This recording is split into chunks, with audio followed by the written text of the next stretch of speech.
My name is Kayla Summers. I'm 28, and last year I died, almost. My adoptive parents left me in a coma and told the doctors I wasn't their real daughter.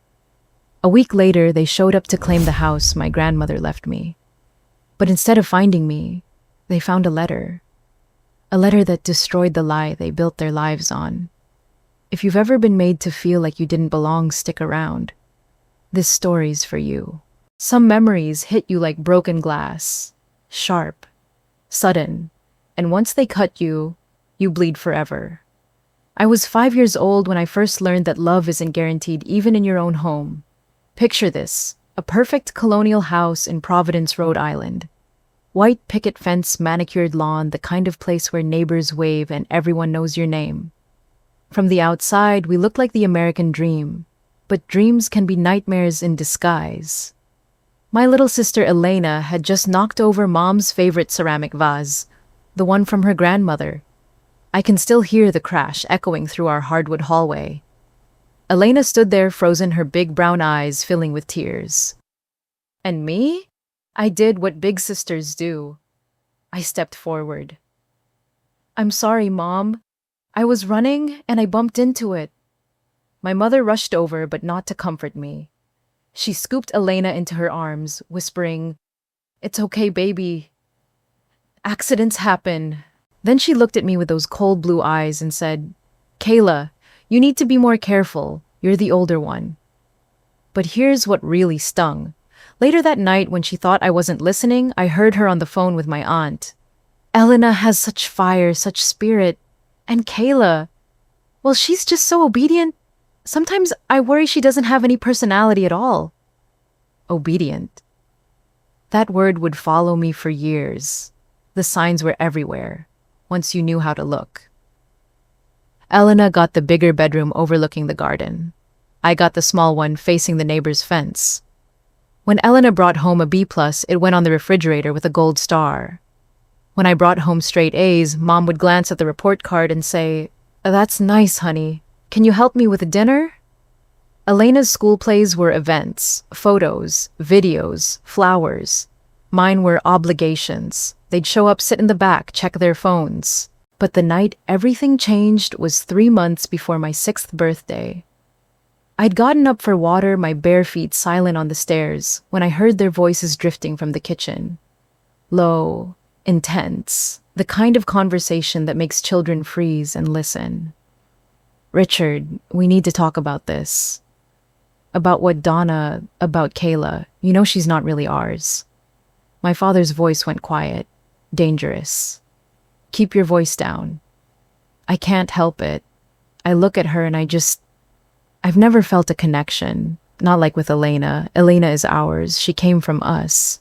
But Kayla, Donna, we agreed. I know what we agreed, but I never thought Elena would come along so soon after. And now looking at them side by side, it's like having a stranger in our house. The glass of water slipped from my hands. The crash seemed to echo forever. Footsteps. Fast ones. I ran up those stairs like my life depended on it, dove under my covers and pretended to sleep. But my heart was pounding so loud I was sure they could hear it through the walls. Not really ours. Not really ours. The words played on repeat in my head until morning. At breakfast, I gathered every ounce of courage my 6-year-old self could muster. "Mom, Dad, last night I heard you talking about me, about how I'm not really—" "Oh, sweetheart." My mother's voice was honey sweet, but her eyes were sharp. "You had a bad dream. Sometimes when we're worried about something, our minds play tricks on us." "But I heard—" "You dreamt it, Kayla." My father's voice cut through mine like a blade. "We would never say anything like that. We love you and Elena exactly the same." Even at 6, I knew when adults were lying, but I also knew when to stop pushing. So I nodded, ate my cereal, and swallowed the truth along with it. That was the day I learned that sometimes the people who are supposed to protect you are the ones who hurt you the most. And sometimes the biggest lies are wrapped up in the words, "I love you." But this is just the beginning of how I discovered that blood doesn't make family. And sometimes the family you're born into isn't the one you're meant to keep. When you grow up feeling like you have to earn your place at the dinner table, you become really good at being perfect. And I mean perfect. By the time I was 12, I had convinced myself that if I just achieved enough, excelled enough, made them proud enough, maybe they'd look at me the way they looked at Elena. Maybe I'd finally see love instead of obligation in their eyes. So I became the daughter they couldn't ignore. Straight A's weren't enough, so I made sure I was valedictorian. Science fair participation wasn't enough, so I won state championships 3 years running. Getting into college wasn't enough, so I earned a full ride to MIT. But here's the thing about chasing perfection to win love. It's like chasing your own shadow. No matter how fast you run, you're always one step behind. I remember my high school graduation. I was giving the valedictorian speech to 800 people talking about dreams and futures and endless possibilities. My parents were in the third row, and for just a moment I thought I saw pride in their faces. Real pride, not the polite kind they showed their friends, but the kind that comes from the heart. After the ceremony, they hugged me. My mom even cried a little. "We're so proud of you, sweetheart," she said. And I felt something I hadn't felt in years. Hope. Then Elena ran up, bouncing on her toes in that way she had. "Mom, Dad, guess what I got accepted to Johns Hopkins pre-med program. I just got the call." And just like that, the spotlight shifted. The rest of the evening was about Elena's acceptance, Elena's future, Elena's bright tomorrow. My graduation became the backdrop to her celebration. But I told myself it was fine. I was used to it. Besides, I had bigger plans. At MIT, I met David Chen. If you've ever had that one friend who just gets you, you know how rare that is. David was brilliant, but more than that, he saw me. Not the perfect grades, not the achievements, just me. We'd spend hours in the computer lab coding until 3 a.m, talking about everything and nothing. Junior year, we had this crazy idea. Medical diagnostic software powered by artificial intelligence. We'd seen how slow hospitals were to adopt new technology, how many mistakes happened because of human error. We knew we could build something better. So we did. At 22, fresh out of college, we launched MedTech Solutions from David's cramped apartment in Cambridge. Our first client was a small clinic in Boston. Our second was Massachusetts General Hospital. Within 6 months, we had contracts with hospitals across New England. When we hit our first million in revenue, I called my parents. I was so excited I could barely get the words out. "Mom, Dad, you're not going to believe this. The company David and I started just reached $1 million in sales." There was this pause. Then my father said, "That's wonderful, honey.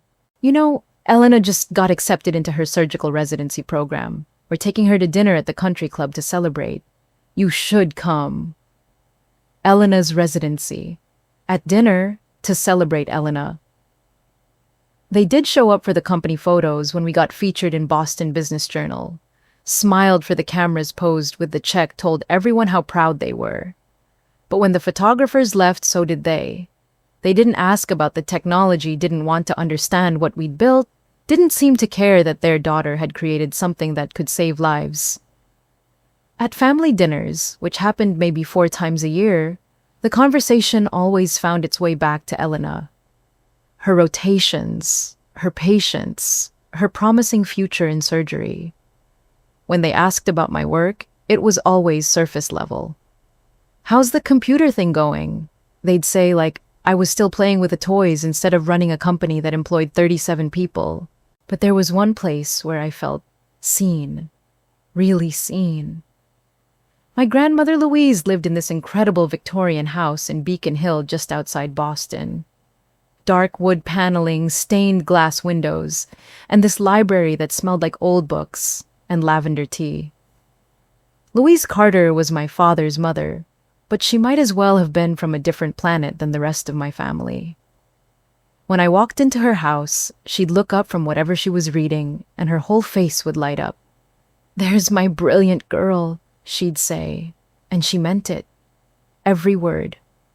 Louise was the only one who asked real questions about my work. She'd sit in her worn leather chair sipping tea from delicate china cups, and listened to me explain algorithms and data processing like it was the most fascinating thing in the world. Because to her it was. She'd say, stirring honey into her tea, "Your great-grandfather was an inventor, had 17 patents to his name. I see that same spark in you, Kayla, that need to build something meaningful."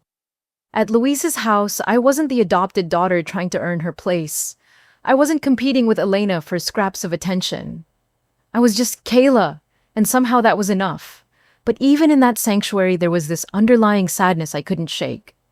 Because every Sunday when I left Louise's warm embrace and drove back to my empty apartment, I'd pass by my parents' house. The lights would be on, and I'd see them through the window, probably having dinner with Elena, probably laughing about something that happened at the hospital. And I'd wonder, not for the first time, what it would feel like to be the daughter they chose to keep close, instead of the one they kept at arm's length. Little did I know I was about to find out exactly how far that arm's length really was. Some truths have been waiting their whole lives to destroy you. And for me, that truth came wrapped in Thanksgiving dinner, 24 years in the making. It was November 2018. I was 24, and my company had just been featured on the cover of Healthcare Innovation magazine.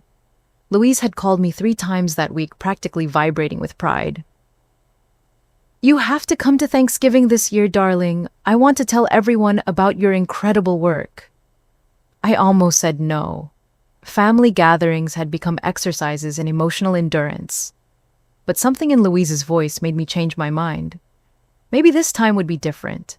The house smelled like turkey and disappointment, just like every year. Elena was there with her new boyfriend, some surgical resident named Marcus, who kept dropping medical terms into casual conversation. My parents were their usual selves, polite but distant, like I was a family friend who'd overstayed their welcome. We were halfway through dinner when Louise set down her wine glass and smiled at me.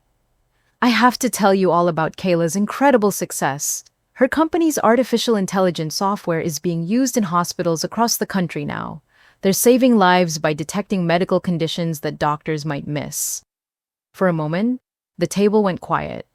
I felt this tiny flutter of hope in my chest.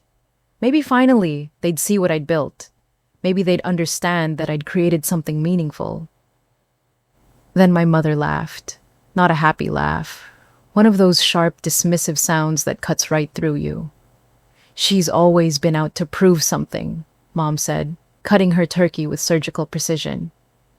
"Ever since she was little, always trying so hard to be noticed." My father nodded like he'd been thinking the same thing. It's typical behavior for adopted children. They often feel like they have to overachieve to earn their place. The words hit me like a physical blow. Adopted children. Said so casually, so matter-of-factly, like he was commenting on the weather. Elena's fork clattered to her plate. "What did you say?" But I couldn't move, couldn't breathe. 24 years of wondering, of questioning that overheard conversation from childhood, of feeling like an outsider in my own family, and there it was. The truth. Thrown out like it was nothing. "Dad, what do you mean, adopted?" Elena's voice was rising. "Kayla's adopted." The silence stretched out like a held breath. My parents looked at each other with that married couple telepathy, having an entire conversation with their eyes. Finally, my father sighed. "We thought you knew," he said to Elena. "We adopted Kayla when she was 2. Then your mother got pregnant with you a few months later." Elena turned to look at me, her face pale. "Kayla, did you know?" I found my voice, though it sounded like it was coming from underwater.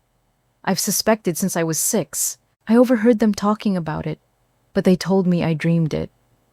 "We didn't want to confuse you," my mother said, not even looking at me. "We thought it would be easier if you just felt like part of the family. Part of the family. Not family. Part of it." Something broke inside me then. Not shattered, not exploded, just quietly, cleanly broke like a bone that's been cracked for years, finally snapping. "Easier for who?" I asked, my voice steady in a way that surprised me. "Easier for you to pretend I belonged here. Easier for you to love Elena more without feeling guilty about it. Kayla, that's not, my father started. No. I stood up my chair, scraping against the hardwood floor. Don't. I'm done pretending this is normal. I'm done pretending that you love us the same. I'm done begging for scraps of affection from people who see me as an obligation. My mother's face flushed red. How dare you speak to us like that? After everything we've done for you. We gave you a home and education opportunities. You gave me the bare minimum, I said, and my voice was getting stronger now. You fed me, clothed me, sent me to school, and convinced yourselves that was love. But real love doesn't make you feel like you're constantly auditioning for your place at the table. Elena was crying now, silent tears streaming down her face. Kayla, I didn't know. I swear I didn't know. I looked at her, this sister who'd gotten everything I'd wanted without even trying, and for the first time I felt sorry for her, because she was about to learn something that would change how she saw our parents forever. I know you didn't, I said gently. This isn't about you, Elena. This is about 22 years of feeling like a stranger in my own family. I turned back to my parents who were sitting there, like they were the victims in this scenario. I'm done, I said, and the words felt like freedom. I'm done begging to be loved. I'm done pretending that blood is the only thing that makes family. I'm done with this family. My father's voice turned cold. If you walk out that door, don't expect us to welcome you back. I almost laughed. You never welcomed me in the first place. I grabbed my coat from the hallway closet, the same closet where I used to hide when they fought about me. Elena followed me to the door sobbing. Kayla, please don't go. We can figure this out. We can be a real family now. I hugged her, and she felt so small in my arms.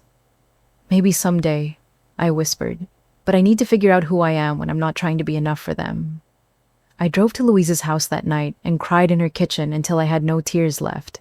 She made me tea and held my hands and told me something I'll never forget. Family, she said, isn't about who raised you. It's about who chooses to love you every single day. The next week, I changed my phone number.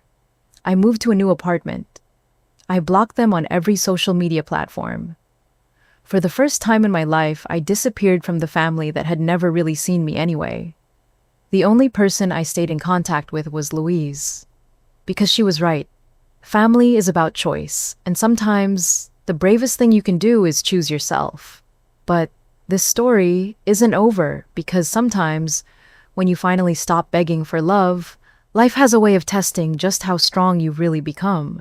3 months after I cut contact with my family, I learned that sometimes the universe has a twisted sense of timing. It was March 15th, 2019. I remember the date because it was the anniversary of my company's incorporation, and David and I had just signed our biggest contract yet. A 3-year deal with Boston Medical Center that would change everything for us. We'd celebrated at this little Italian place in the North End, talking about expansion plans and dreaming bigger than we'd ever dared before. I was driving home around midnight, still buzzing with excitement, when the rain started. Not the gentle New England drizzle you expect in March, but this sudden violent downpour that turned the highways into rivers and made your windshield wipers useless. I should have pulled over. I know that now. But I was so close to home, maybe 10 minutes away, and I just wanted to get to my apartment and call Louise to tell her about the contract. Route 93 was nearly empty. Just me and the occasional truck pushing through the storm. I was going maybe 40 in a 55 zone, both hands gripped tight on the steering wheel when I saw the headlights. They were in the wrong lane, coming straight at me. No time to think, no time to react properly. I yanked the wheel to the right, felt the car lose traction on the wet asphalt, and then the world started spinning. Metal screaming against metal, glass exploding, the sickening feeling of weightlessness as my car rolled once, twice, 3 times before slamming into the guardrail. Then, darkness. But here's the thing about traumatic brain injuries. Sometimes your mind stays awake even when your body shuts down. I could hear everything, feel everything. I just couldn't move, couldn't speak, couldn't even open my eyes to let anyone know I was still there. The first voice I heard belonged to a paramedic. 25-year-old female unconscious, but breathing possible head trauma. We need to move fast. Then sirens. The mechanical sounds of machinery. Voices shouting medical terms I recognized from working with hospitals, but never thought I'd hear applied to me. Possible intracranial pressure. We need to get her to Mass General now. I wanted to tell them I was okay, that I could hear them, that I was still me inside this broken body, but I was trapped a prisoner in my own flesh, aware of everything but able to control nothing. At the hospital, things moved fast. Too fast. I could hear Dr. Chen, the trauma surgeon, his voice urgent but controlled. We need to operate immediately. The swelling around her brain is severe. Without surgery, in the next few hours, she could have permanent damage. That's when I heard the voice that made my blood freeze. Are you talking about Kayla Summers? My father. Richard Summers, the man I hadn't spoken to in 3 months, standing somewhere near my hospital bed. Yes, sir. You're listed as her emergency contact. We need your consent for surgery. A pause. A long, horrible pause. Doctor, I need to be honest with you. She's not really our daughter. She's adopted. And after some recent family issues, we're not sure we're the right people to be making these decisions. Dr. Chen's voice changed, became professional but confused. I'm sorry, sir, but you're her listed emergency contact. Adoption doesn't change legal guardianship for an adult. She's your daughter in every legal sense. That's when I heard my mother's voice, cold as winter. Doctor, we need to think about this practically. Kayla made it very clear that she didn't want us in her life anymore. She walked away from this family. We don't feel comfortable making medical decisions for someone who's essentially a stranger to us now. Dr. Chen was getting frustrated now. I could hear it in his voice. Mrs. Summers, your daughter is dying. Without this surgery, she will not survive the night. I need someone to sign these consent forms. She's not our daughter! My father's voice was final, absolute. We owe her nothing. Find someone else to make these decisions. I wanted to scream. I wanted to shout that I was right there, that I could hear every word, that I was still alive inside this broken body. But all I could do was lie there and listen to the people who raised me sign my death warrant. If you won't consent to surgery, then I need you to leave. Dr. Chen's voice was sharp, now angry. I have a patient to save and I'll find another way to do it. I heard footsteps, my parents walking away, leaving me to die alone in a hospital room because I wasn't really theirs, because they owed me nothing. But then I heard another voice, softer, angrier. Doctor, I've been listening to this conversation and I need to say something. And you are Olivia Green. I'm the night nurse for this ward. And what just happened here is the most disgusting thing I've ever witnessed in 15 years of nursing. There was something fierce in her voice, protective, like a mama bear defending her cub. That woman is lying in that bed, fighting for her life, and her own parents just walked away because she's adopted, because they had some family argument. I don't care what kind of paperwork says they're her emergency contact. You know how people say that when you're dying, your life flashes before your eyes? That's not what happened to me. Instead, I got to experience something much stranger. I got to listen to strangers fight harder for my life than my own family ever had. Nurse Olivia was relentless. While I lay there trapped in my own body, I could hear her going through my phone with the determination of a detective solving a murder case. Here, she said to Dr. Chen. David Chen. No relation to you. I assume he's been calling and texting all night. Look at these messages. Kayla, where are you? You missed our morning meeting. This isn't like you. I'm worried. Dr. Chen's voice was tired but hopeful. Call him. Now. What happened next probably saved my life. David answered on the first ring, and when they explained the situation, he didn't hesitate for even a second. I'll be there in 20 minutes, he said. Do whatever you need to do to save her. I'll sign anything. And he did. David Chen, my best friend, My business partner, the person who'd believed in me when I barely believed in myself, signed the consent forms that my own parents had refused to touch. The surgery took 6 hours. 6 hours where I drifted in and out of consciousness, aware of voices and bright lights and the constant beeping of machines. 6 hours where David sat in a waiting room, probably drinking terrible hospital coffee and calling everyone in our company to tell them I was okay. I was okay because someone chose to fight for me. But while I was in surgery, something else was happening. Something that would make me realize just how deep my parents' betrayal really went. 3 days later, when I was stable enough to have visitors, but still couldn't speak properly, a woman in a sharp gray suit walked into my room. She introduced herself as Jennifer Walsh, Hospital Legal Counsel. "Miss Summers," she said, her voice gentle but serious, "we need to discuss something important. Your parents, Richard and Donna Summers, have filed paperwork with the state, claiming that you're mentally incapacitated and unable to make decisions about your medical care or your financial affairs." Even in my weakened state, I felt a surge of rage so pure, it was almost energizing. "They're trying to gain conservatorship over your estate," Jennifer continued, "including your business assets and bank accounts. They claim that the accident has left you unable to manage your own affairs and that, as your adoptive parents, they should be given legal control." David, who was sitting beside my bed, looked like he wanted to punch something. "Are you kidding me? They wouldn't even sign consent forms for surgery. But now they want control of her money," Jennifer nodded grimly. "It's not uncommon, unfortunately. Family members who've been absent sometimes reappear when there are significant assets involved. The fact that you have a successful business makes you a target." I tried to speak, but my words came out slurred and unclear. The brain injury had affected my speech, though my mind was perfectly clear. "Don't worry," Jennifer said, seeming to understand my frustration. "We have documentation of their refusal to consent to your surgery. We also have testimony from medical staff about their statements. Their claim that they're acting in your best interest is going to be very difficult to prove." Over the next few days, as I slowly regained more of my speech and mobility, the full picture of what my parents had tried to do became clear. They'd filed legal documents claiming I was brain damaged and incompetent. They'd told the court that my business was failing and that I needed someone to manage my finances. They'd even claimed that my decision to cut contact with them was evidence of mental instability.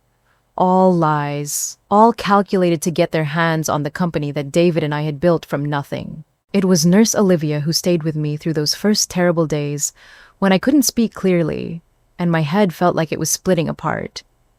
She'd work her shifts, then come back during her time off just to sit with me. "Why," I managed to ask her one afternoon, the word coming out clearer than it had in days. She looked up from the book she was reading, her eyes kind but fierce. "Because everyone deserves someone who gives a damn, and because what they did to you was unforgivable." She paused, then added something that made me cry for the first time since the accident. "I have a daughter about your age. If something happened to her, I'd move heaven and earth to save her. I'd sleep in hospital chairs and fight doctors and insurance companies and anyone else who got in my way. That's what love looks like, what your parents did. That's not love, that's not even human decency." A week after the surgery, I was finally able to sit up without feeling like the world was spinning. My speech was almost back to normal, and the doctor said my cognitive function was completely intact. David was there along with Jennifer Walsh when Dr. Chen came in with my test results. "Kayla," Dr. Chen said, smiling for the first time since I'd met him, "your brain scans are normal. Your speech is improving every day. There's no evidence of lasting cognitive damage. You're going to make a full recovery." Jennifer looked satisfied. "That's going to make their incompetency claim very difficult to maintain. But I wasn't thinking about legal battles or my parents' greed. I was thinking about Nurse Olivia, who had just walked into the room to check my IV. "You stayed?" I said to her, my voice strong and clear. She smiled, and there were tears in her eyes. "I told you I would. You're safe now, Kayla. You're surrounded by people who actually care about you." And looking around that hospital room at David, who'd dropped everything to save my life at Jennifer, who was fighting legal battles on my behalf at Olivia, who'd become the protective mother figure I'd never had, I realized something profound. My parents had tried to destroy me twice. First by abandoning me when I was dying, then by trying to steal everything I'd worked for while claiming it was for my own good. But in trying to break me, they'd actually freed me. Because now I could see the difference between people who claim to love you and people who actually do.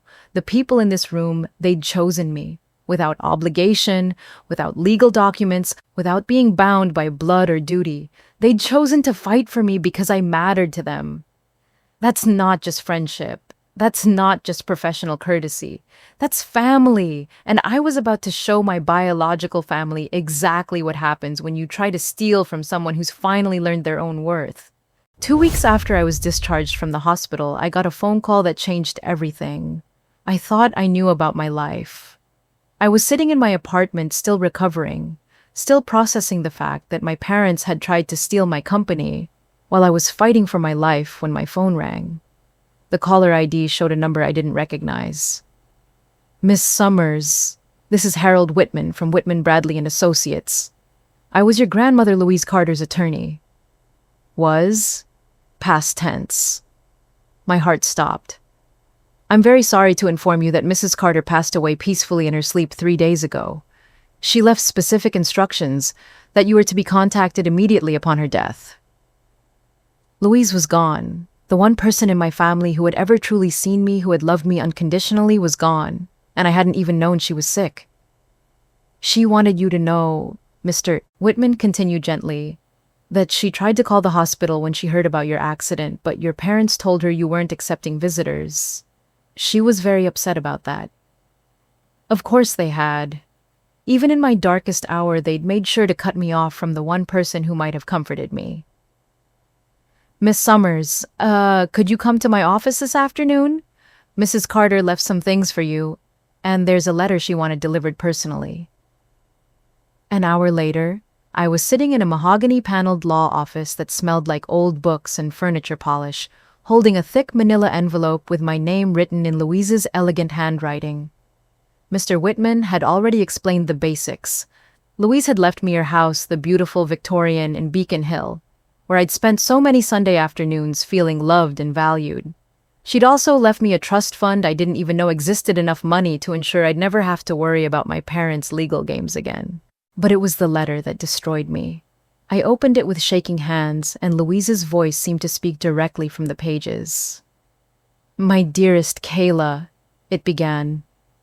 If you're reading this, then I'm no longer with you, and there are truths I should have told you long ago. Truths that might help you understand why your journey has been so difficult and why you are so much stronger than you know. I had to stop reading for a moment.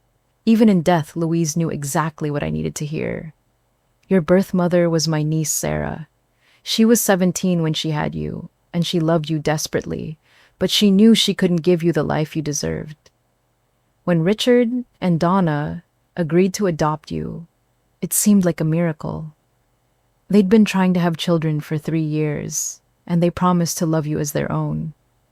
My hands were trembling as I continued reading. I was there the day they brought you home from the hospital. You were 2 years old with these enormous brown eyes and the most serious expression. Richard held you like you were made of glass, and Donna couldn't stop crying happy tears. For a few months, I thought everything would be perfect. But I knew there was more.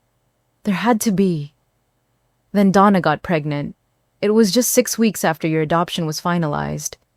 I remember the phone call. She was crying, but they weren't happy tears this time. She kept saying, "What are we going to do? What are we going to do?" Like having a biological child somehow canceled out having you. I felt sick. Actually, physically sick. I watched them change after Elena was born. It was subtle at first. The way they looked at you differently. The way they talked about Elena's future but seemed to forget to plan for yours. I tried to intervene, tried to remind them that you were just as much their daughter as Elena was. But some people, Kayla, simply can't love what isn't theirs by blood. There it was. The truth I'd suspected my entire life written in my grandmother's careful script. I want you to know that the fault was never yours. You were a beautiful, brilliant, loving child who deserved parents who celebrated you every single day. The fact that they couldn't see your worth says everything about them and nothing about you.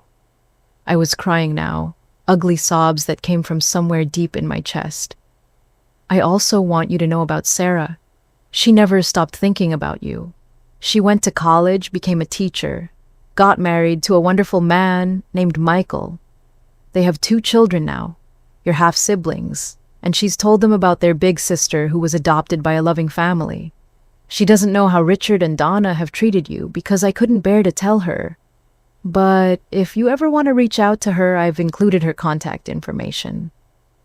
My birth mother had other children. I had siblings who knew about me, who'd been told I was loved and cherished by my adoptive family. The irony was devastating. Kayla, my darling girl, you are about to face challenges that will test everything you believe about family and love and your own worth. When that time comes, remember this family isn't about blood or legal documents or who raised you. Family is about who chooses to love you, support you, and fight for you when everything falls apart. She'd known. Somehow Louise had known that my parents would eventually show their true colors. You are stronger than you know, braver than you feel, and more loved than they ever let you believe. Don't spend your life trying to earn love from people who are incapable of giving it. Instead, surround yourself with people who see your light and help you shine brighter.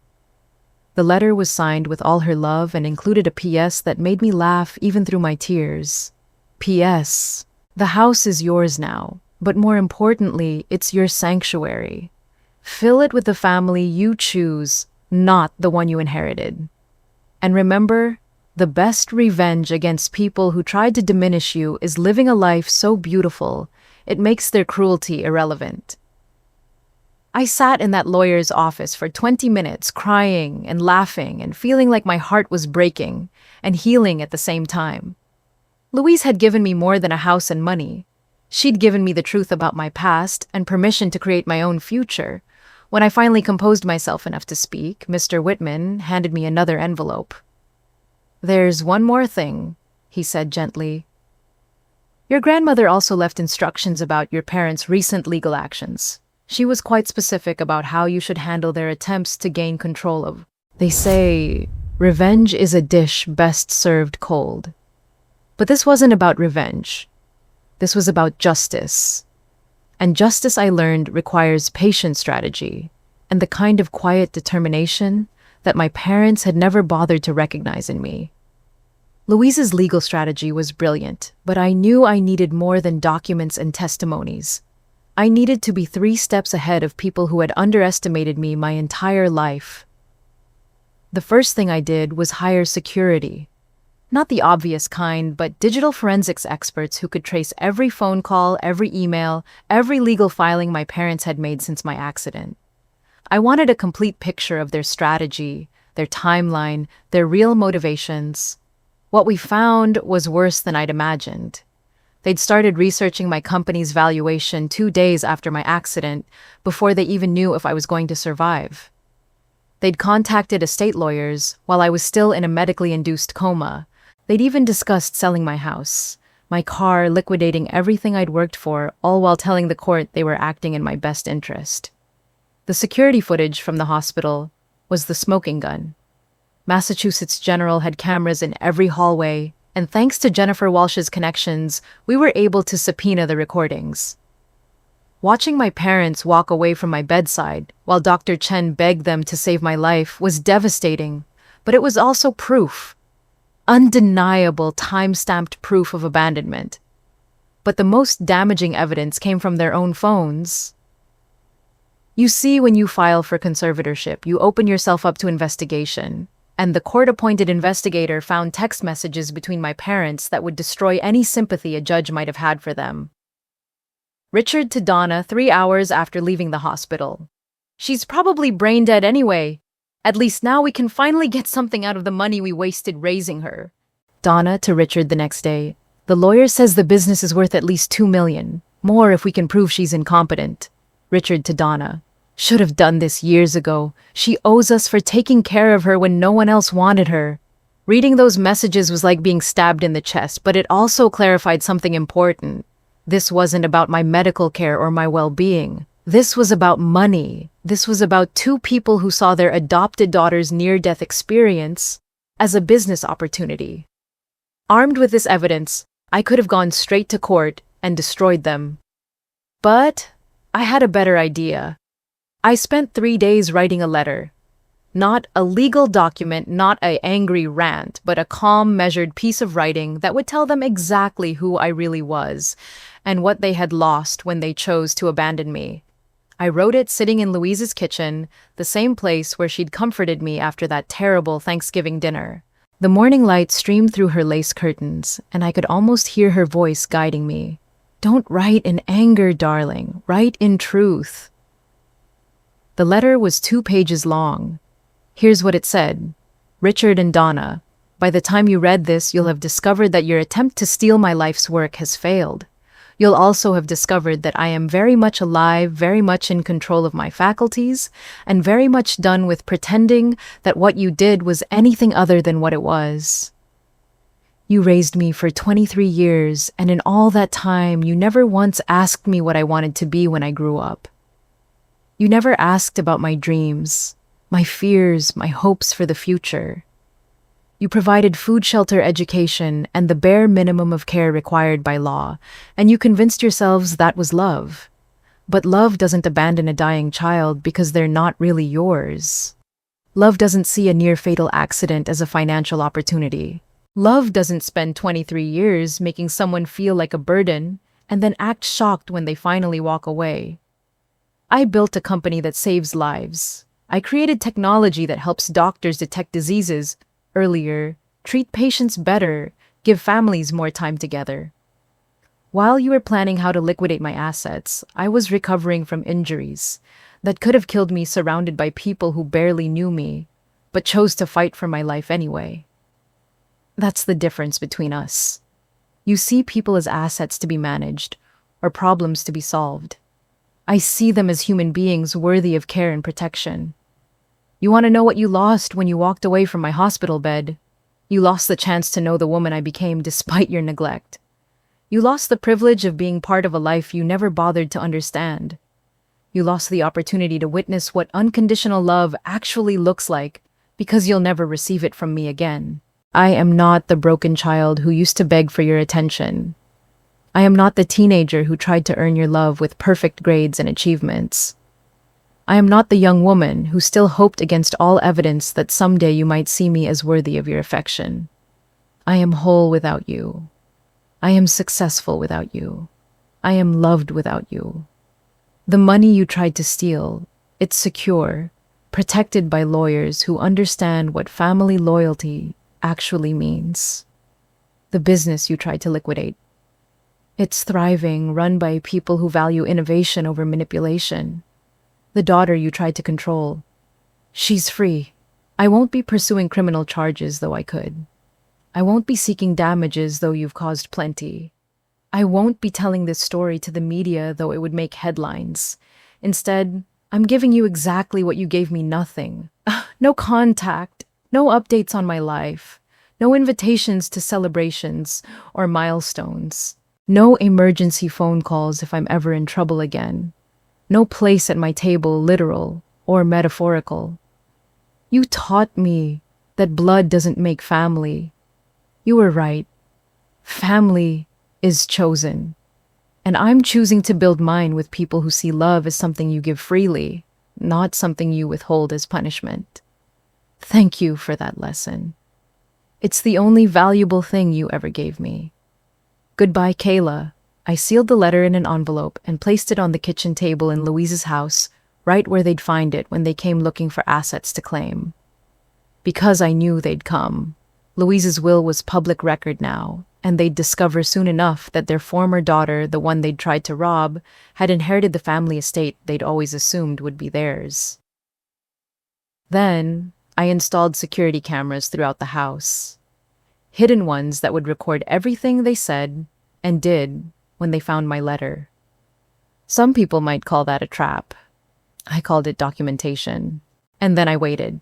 Because sometimes the most powerful thing you can do to people who've spent years trying to control you is to show them exactly how little control they actually have. The best part, they had no idea what was coming. They still thought I was the same desperate little girl who would do anything for their approval. They were about to learn how wrong they were. They came on a Tuesday morning, exactly 1 week after Louise's funeral. I was watching from my apartment through the security cameras I'd installed eating breakfast and marveling at how predictable they were. Richard pulled up first in his silver BMW, followed by Donna's white Lexus. But what surprised me was the third car, Elena's Honda Civic. She was with them, and from the way she was walking, shoulders hunched, and steps reluctant, it was clear she didn't want to be there.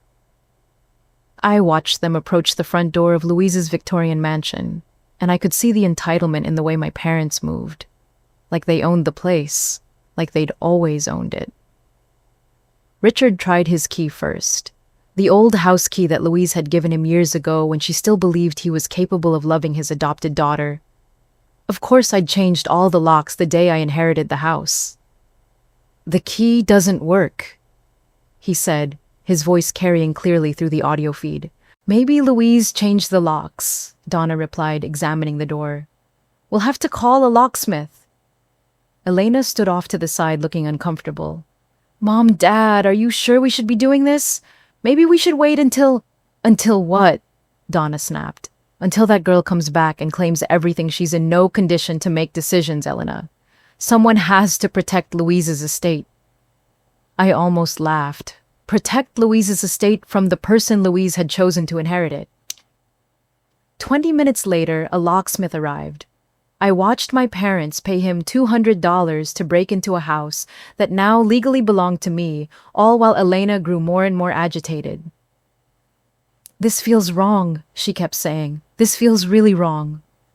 But Richard and Donna were on a mission. The moment the front door opened, they walked through Louise's house like scavengers picking through a corpse. "Look at this place," Donna said, running her fingers along Louise's antique mahogany table. "Some of these pieces are worth thousands," and she left it all to Kayla. "Don't worry," Richard replied, opening drawers and examining contents. "Once the conservatorship goes through, we'll have control over all of her assets, including this house." Elena stopped walking. What conservatorship? This was the moment I'd been waiting for. The moment my parents would have to explain to their precious biological daughter exactly what they'd been doing. "We filed papers with the court," Donna said casually, like she was discussing the weather. "Kayla's accident left her mentally incapacitated. She can't make decisions about her medical care or her finances. Someone has to step in." "But I thought she was recovering," Elena said, her voice getting smaller. "You said she was doing better." Richard laughed, and the sound was ugly. "She's brain damaged, Elena, probably permanently. Even if she wakes up, she'll never be the same. It's actually a blessing. Now we can finally get some return on the investment we made raising her." I watched Elena's face through the camera feed, and I saw the exact moment she realized who her parents really were. "Investment," she whispered. 23 years of food, clothing, education, medical bills. Donna counted off on her fingers. "Do you know how much it costs to raise a child? Especially one who wasn't even ours to begin with." "She was our sister," Elena said, her voice stronger now. "She is our sister." "She's adopted," Richard corrected. "There's a difference." They continued their vulture-like tour of the house, and I listened to them catalog Louise's possessions like they were shopping. The grandmother clock in the hallway that Donna had always admired, the first edition books in the library that Richard thought would sell well, the jewelry that Louise had collected over 7 decades of life. "Where do you think she kept her financial documents?" Donna asked, rifling through Louise's desk. "Probably with her lawyer," Richard replied. "But there might be something here that shows how much the estate is worth." That's when they found the kitchen table and the envelope with their names on it. I watched Richard pick up the letter, his face curious. "What's this?" He opened it and began reading. I couldn't see his expression clearly through the camera, but I could see his body language change. His shoulders tensed. His breathing became rapid. "What is it?" Donna asked, moving to read over his shoulder. The silence stretched out for almost 2 full minutes as they read my letter. When they finished, Richard's face was red with rage, and Donna looked like she'd been slapped. "She knows," Donna whispered. "She knows everything." "How is this possible?" Richard demanded. "She's supposed to be in a coma, brain damaged. How did she write this?" Elena had been watching them from across the room, and now she approached slowly. "What does the letter say?" "Nothing that concerns you," Donna snapped, trying to fold the letter away. But Elena was faster. She grabbed the letter and began reading, and I watched my sister's world fall apart in real time. Her face went white, then red, then white again. Her hands started shaking so badly she could barely hold the paper. "You left her to die," she said, her voice barely audible. "Elena, let us explain," Richard started. "You left her to die?" Elena screamed, and the pain in her voice broke my heart. "She was lying in a hospital bed, and doctors were asking you to save her life, and you walked away because she wasn't really yours." "She had cut us out of her life," Donna protested. "We didn't owe her anything." "She's our daughter." Elena was crying now, ugly sobs that shook her whole body. "She's my sister." "And you let her almost die because you were angry at her for telling the truth about how you treated her." "Elena, calm down," Richard said, but his voice was uncertain now. "You don't understand the whole situation." "I understand enough," Elena shot back. "I understand that while I was finishing my residency, thinking my sister was recovering from an accident, she was actually fighting for her life because her own parents abandoned her." She turned to look around the house, and I could see her connecting the dots. "This is why she inherited everything, isn't it?" Louise knew. Louise knew what kind of people you really are. Louise was a bitter old woman who, Donna began. "Louise was the only one who ever really loved Kayla," Elena screamed. "And now she's gone, and Kayla's gone, and it's your fault, it's all your fault." That's when Elena saw the security camera. She looked directly into the lens, and I swear she could see me watching. "If you can see this, Kayla," she said, tears streaming down her face. "I'm sorry. I'm so sorry I didn't know. I'm sorry I didn't protect you. I'm sorry they made you feel like you weren't wanted because you were. You are. You're my sister, and I love you, and I'm sorry." Then she ran.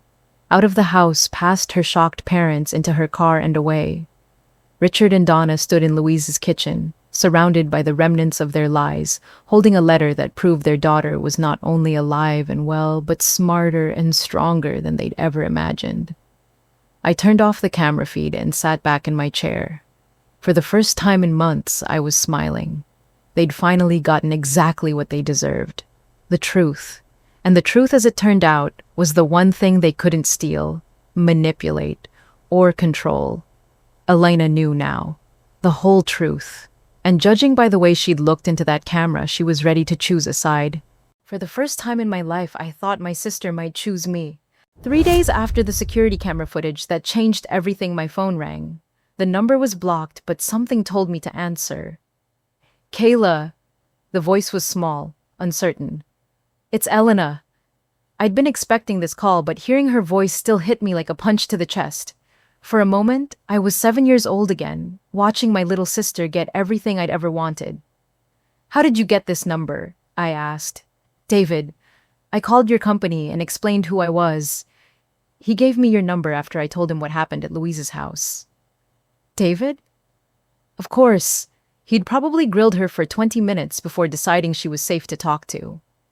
"I know you probably don't want to see me," Elena continued, her words rushing together like she was afraid I'd hang up. "But I need to talk to you. Please. I need to tell you that I didn't know. About the hospital, about what they tried to do, about any of it." There was something in her voice that I'd never heard before. Desperation, yes, but also a kind of broken honesty that reminded me of myself at her age. "Okay," I said finally. "There's a cafe on Newbury Street called the Thinking Cup. Can you meet me there in an hour?" Yes, I'll be there." Thank you, Kayla. Thank you for giving me a chance.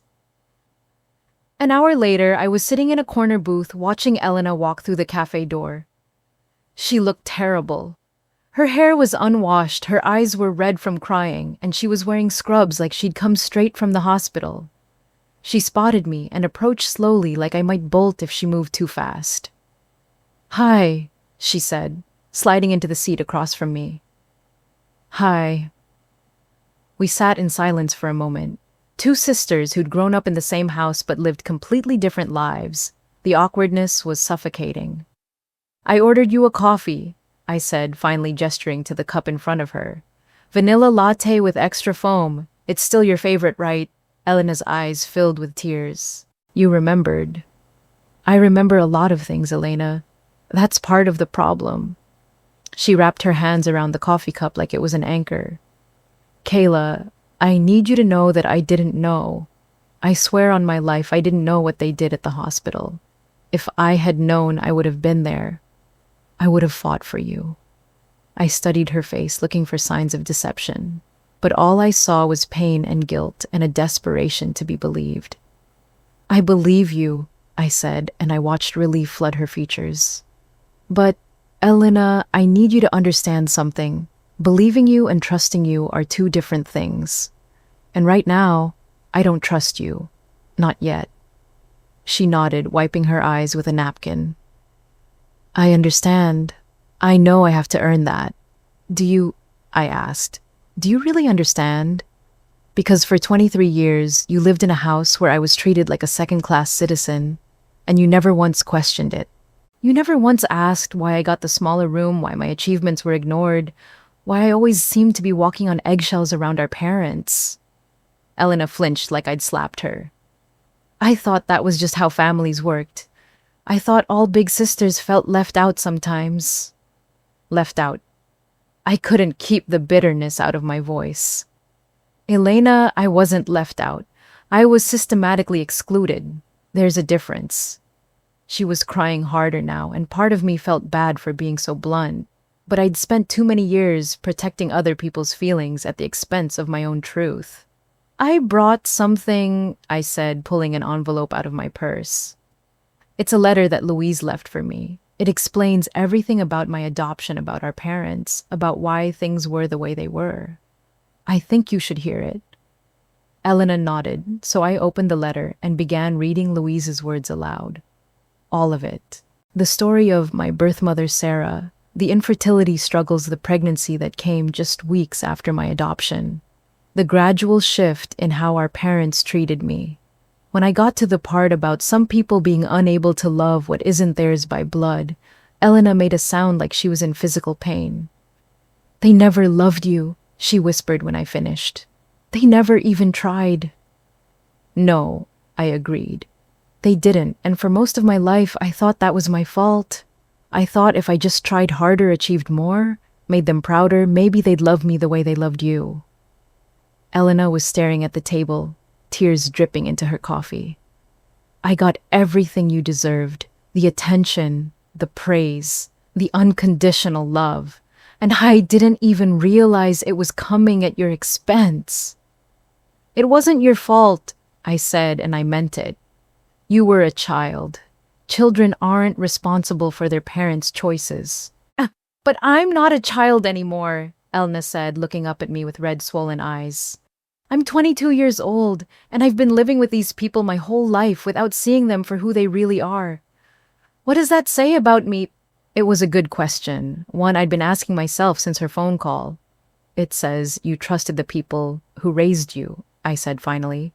"It says you believe the best about them because that's what children do. But now you know the truth. The question is, what are you going to do with it?" Elena took a shaky breath. "I want to make it right. I don't know how, but I want to try. I want to be your sister Kayla, really your sister. Not just by accident of growing up in the same house, but by choice."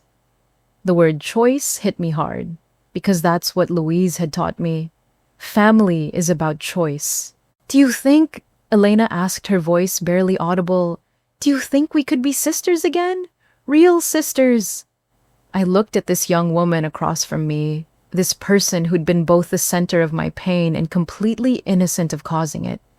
She looked so young, so broken, so desperate for forgiveness that I almost gave it to her right then and there. But I'd learned the hard way that forgiveness without boundaries is just enabling. Small steps, I said. We start with small steps. You're going to have to prove that you're choosing me over them. You're going to have to show me that when it comes down to picking sides, you'll pick the right one. Elena nodded eagerly. I will. I promise. I will. And Elena, I need you to understand that I'm not the same person you grew up with. I'm not going to try to earn your love or compete for your attention. I'm not going to make myself smaller so you feel more comfortable. If we're going to be sisters, it's going to be as equals. I want that, she said. I want to know who you really are, not the version of you that tiptoed around our house trying not to upset anyone. For the first time since she'd walked into the cafe, I smiled, a real smile. Okay then, small steps. We'll see where this goes. As we left the cafe together, Elena walking slightly behind me like she was afraid to assume we were equals, yet I felt something I hadn't experienced in years. Hope. Not the desperate, grasping hope of a child wanting parental love, but the quiet, steady hope of someone who might finally get to be a big sister. But first, Elena was going to have to choose between the family that raised her and the sister they'd thrown away. And based on what I knew was coming next, that choice was going to be harder than either of us imagined. Some people don't know when to quit. My parents were those people. Even after Elena had confronted them, even after they'd discovered my letter, even after it was clear that I was very much alive and legally competent, Richard and Donna Summers decided to double down on their strategy. They were going to court, and they were going to fight for control of my life one last time. Their first move was predictable. They filed an emergency motion for conservatorship, claiming that my letter proved I was mentally unstable and dangerous to myself. They argued that my refusal to reconcile with my family showed clear signs of psychological disturbance that required legal intervention. The hearing was scheduled for a Tuesday morning in Suffolk County Probate Court. I showed up with my legal team, a folder full of evidence, and Elena by my side. My parents walked into that courtroom like they owned it, accompanied by their lawyer, a sharp-suited man who looked like he specialized in making bad people look sympathetic. They sat across the aisle from us, and neither of them would make eye contact with me. Judge Patricia Hawkins was a stern woman in her 60s who looked like she'd heard every sob story and legal manipulation in the book. She reviewed the case file for 10 minutes before addressing the court. I've read the petition for emergency conservatorship, she began, and I've also reviewed the substantial evidence submitted by the Respondents' Counsel. This case is highly unusual. My parents' lawyer stood up. Your Honor, our clients are deeply concerned about Miss Summers' mental state following her traumatic brain injury. Her recent behavior, including the hostile letter she left for her loving parents, suggests— Mr. Patterson, Judge Hawkins interrupted. I'm going to stop you right there. Have you reviewed the hospital security footage that was submitted as evidence? The lawyer's confident expression faltered. We have, Your Honor, but context is important. The context, Judge Hawkins said, her voice ice cold, is that these so-called loving parents refused to consent to life-saving surgery for their daughter. Because, and I quote from the hospital recordings, she's not really ours, and we owe her nothing. Is that correct?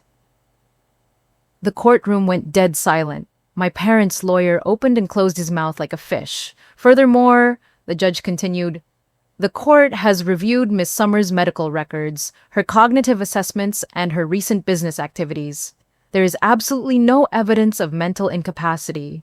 In fact, the evidence suggests she's functioning at a remarkably high level, considering the trauma she endured. She turned her sharp gaze on my parents. Mr. and Mrs. Summers, your petition for conservatorship is not only denied, it's offensive. Using the legal system to gain control over the assets of a person you abandoned during a medical emergency is unconscionable. But they weren't done. My parents' lawyer requested an immediate sidebar, and I watched them whisper frantically with Judge Hawkins for several minutes. When they returned, the lawyer had a desperate look in his eyes. Your Honor, we'd like to file a motion to invalidate the original adoption on the grounds that it was obtained under false pretenses. Elena grabbed my arm.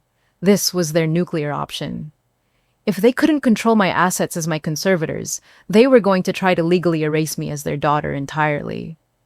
Judge Hawkins looked like she was considering holding them in contempt of court. Mr.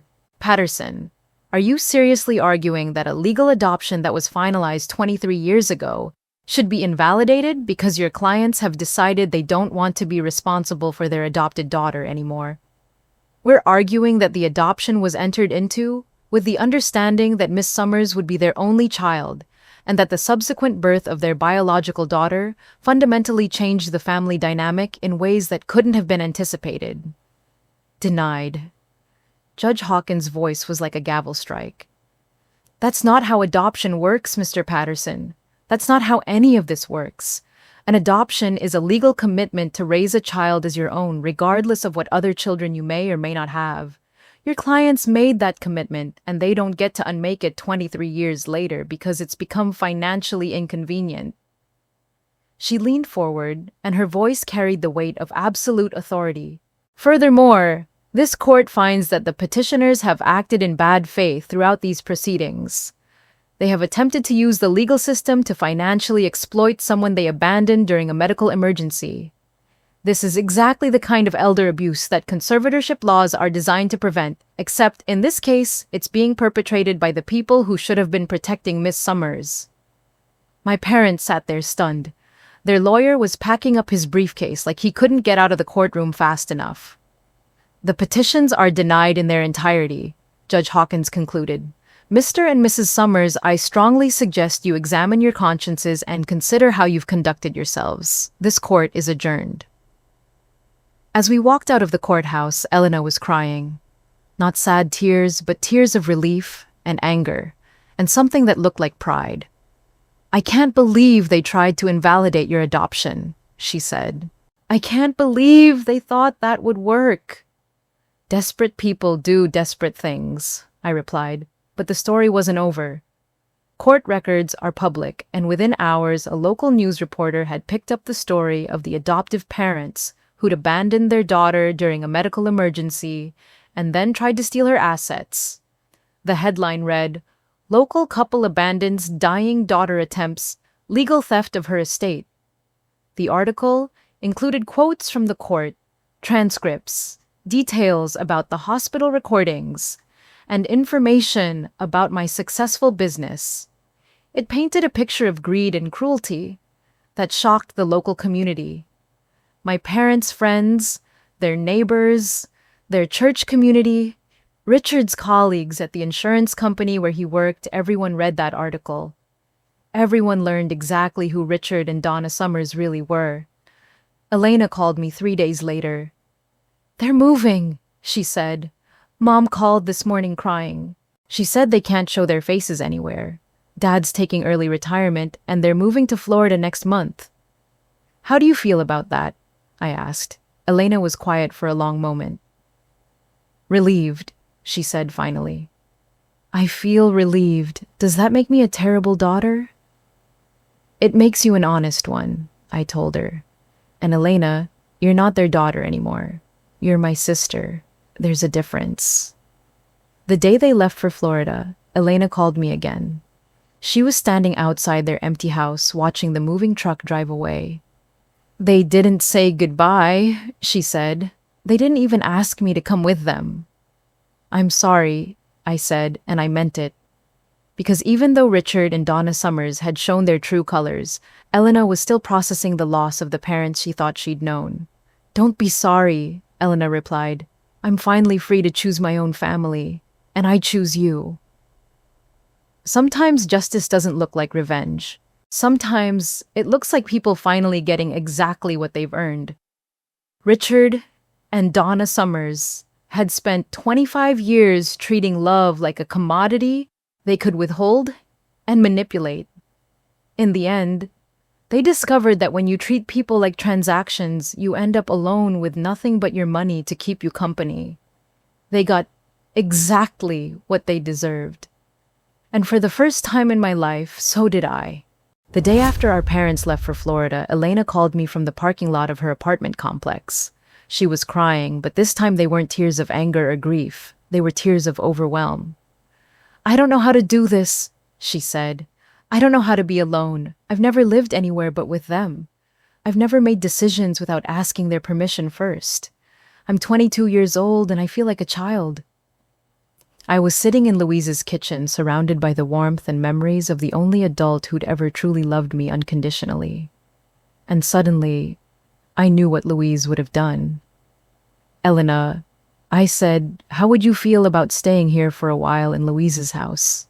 There are 4 bedrooms, and you could have your pick, just until you figure out what you want to do next." The silence stretched so long, I thought she'd hung up. "You would do that," she finally whispered, "after everything." "You're my sister," I said simply. "That's what sisters do." She moved in 3 days later with 2 suitcases and a car full of medical textbooks. I gave her the bedroom that faced the garden, the one with the window seat where Louise used to sit and read in the afternoon sun. The same bedroom that in another life might have been mine if our parents had ever cared enough to notice what I wanted. At first, we moved around each other like polite strangers. Elena would ask permission to use the kitchen to watch TV to have friends over. I had to keep reminding her that this was her home now, too, that she didn't need to apologize for existing in the space. But slowly, we started to build something that neither of us had ever experienced before. Real sibling routines. Elena would make coffee in the mornings, and I'd make dinner at night. We'd sit at Louise's old kitchen table and talk about our days, our dreams, our fears about the future. Elena told me about medical school, about how she'd chosen surgery because she wanted to save lives, but was starting to wonder if she'd only chosen it because our parents had pushed her toward it. I told her about my company, about the projects we were working on, about the idea I'd been developing since my accident. "I want to create communication technology for patients who can't speak," I explained one evening over takeout Chinese food. "During my coma, I was trapped in my own body, completely aware but unable to communicate. There are thousands of people living that reality every day. Stroke patients, people with ALS accident victims. I want to build something that gives them their voice back." Elena's eyes lit up. "Eye tracking technology." "Exactly. We could call it bridge tech. A bridge between what people are thinking and what they can communicate to the world." "That's incredible, Kayla. That could change everything for so many patients." And just like that, we weren't just sisters sharing a house. We were collaborators, dreamers, building something together. David started coming over for dinner twice a week, and it didn't take long for him and Elena to become friends. He'd bring updates from the company, and Elena would share stories from her hospital rotations. Sometimes, Olivia would join us after her shift, still in her scrubs, talking about her patients and her daughter. One evening in November, about 6 months after Elena had moved in, we were all sitting around Louise's dining room table. Olivia had brought homemade lasagna. David had contributed wine, and Elena had actually attempted to bake a cake from scratch. It was lopsided and slightly burned, but it was perfect. "I have an announcement," I said, raising my wine glass. "BridgeTech just got our first major contract. Massachusetts General Hospital wants to pilot our eye-tracking communication system in their neurological ICU." The table erupted in cheers and congratulations. David was grinning like he'd won the lottery. Olivia was crying happy tears, and Elena jumped up to hug me. "This is because of your accident, isn't it?" Elena said when she sat back down. "You're turning the worst thing that happened to you into something that will help other people." I nodded. "Louise always said that our pain has purpose if we use it to prevent someone else's suffering." Olivia raised her glass. "To Louise, who taught us that love is a choice, not an obligation." "To Louise?" we echoed. David raised his glass next. "To Kayla, who survived the unthinkable and came back stronger." "To Kayla," they repeated. Elena stood up, her glass trembling slightly in her hand. "To the family we choose," she said, her voice thick with emotion. "To the people who fight for us, when we can't fight for ourselves. To the love that isn't given, because it has to be, but because it wants to be. To the family, we choose, we said together, and the words felt like a promise. Looking around that table at these people who'd come into my life when I needed them most, I realized something profound. I'd spent 25 years trying to earn love from people who were never going to give it. But in losing that family, I'd found something better. I'd found people who chose to love me not because they had to, but because they wanted to. David, who'd signed papers to save my life when my own parents wouldn't.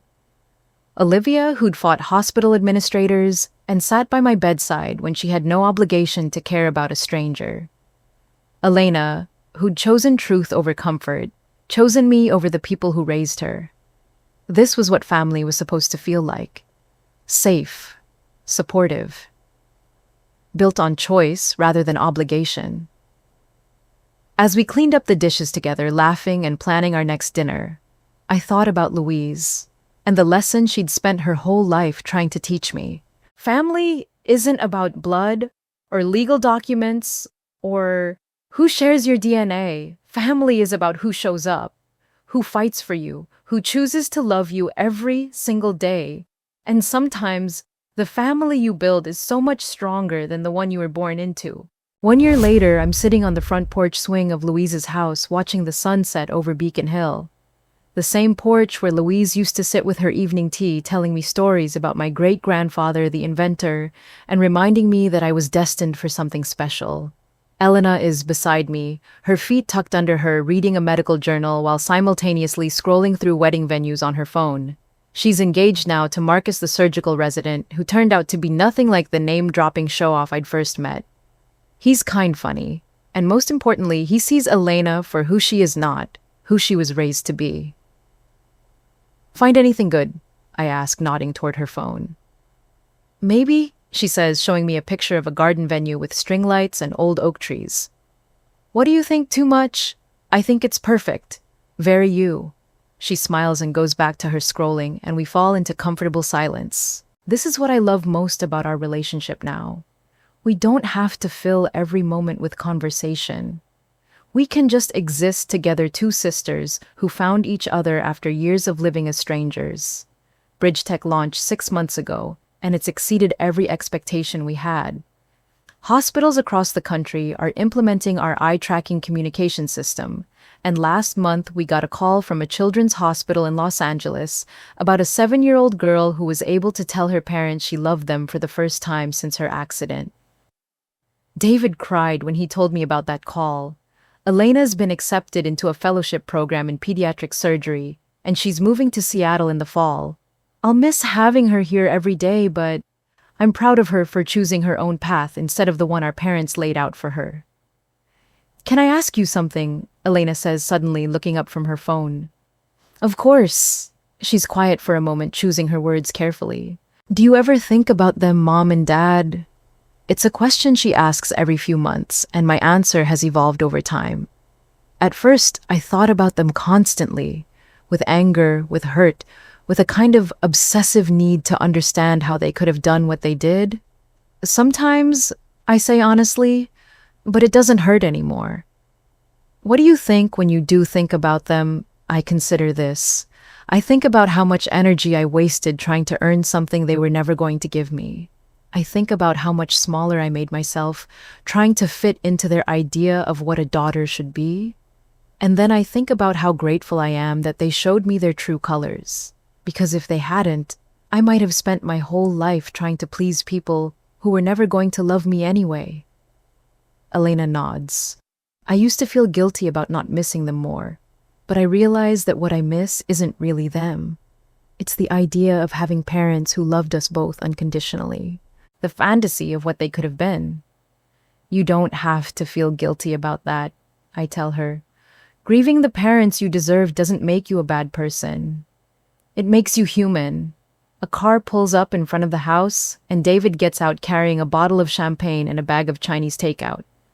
He's become a regular at our Sunday dinners, and somewhere along the way, these weekly gatherings became the highlight of my week. "Celebrating something," I call out as he walks up the front steps. "Actually, yes," He grins. We just signed the contract for the international expansion. Bridge Tech is going global. Elena squeals and jumps up to hug him, and I feel that familiar warmth in my chest. Pride, yes, but more than that. Contentment.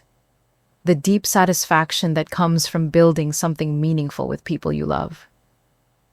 As we head inside to celebrate, I take one last look at the street where I grew up feeling like an outsider. The same neighborhood where I spent years walking past other families' houses and wondering what it felt like to belong somewhere. Now I know. Belonging isn't about sharing DNA or having the same last name. It's about being seen, being valued, being chosen every single day by people who want you in their lives. That night, after David has gone home and Elena has gone to bed, I sit in Louise's kitchen with a cup of tea and think about the journey that brought me here. The accident that almost killed me. The parents who abandoned me. The family who saved me. The sister I found. The company I built. The lives we're changing. Sometimes people ask me if I would change anything about my story. If I could go back and have different parents, a different childhood, a different family dynamic. The answer is no, because every terrible thing that happened to me led me to this moment, this kitchen, this life I've built from the ground up. My birth mother Sarah and I talk on the phone every few weeks now. She's planning to visit for Elena's wedding, and I'm nervous but excited to meet my half-siblings. It turns out that family can expand, can grow, can include people you never expected to love. I've learned that surviving isn't the end of your story. Sometimes surviving is just the beginning of everything. The beginning of knowing your worth, the beginning of choosing yourself, the beginning of building the life you actually want instead of the one other people expect you to have. My name is Kayla Summers, and I used to be the adopted daughter who wasn't good enough to save. Now I'm the woman who saves others, who builds bridges where there were walls, who turns pain into purpose. And I'm surrounded by the family I chose in the house, left to me by the grandmother who taught me that love is always, always a choice.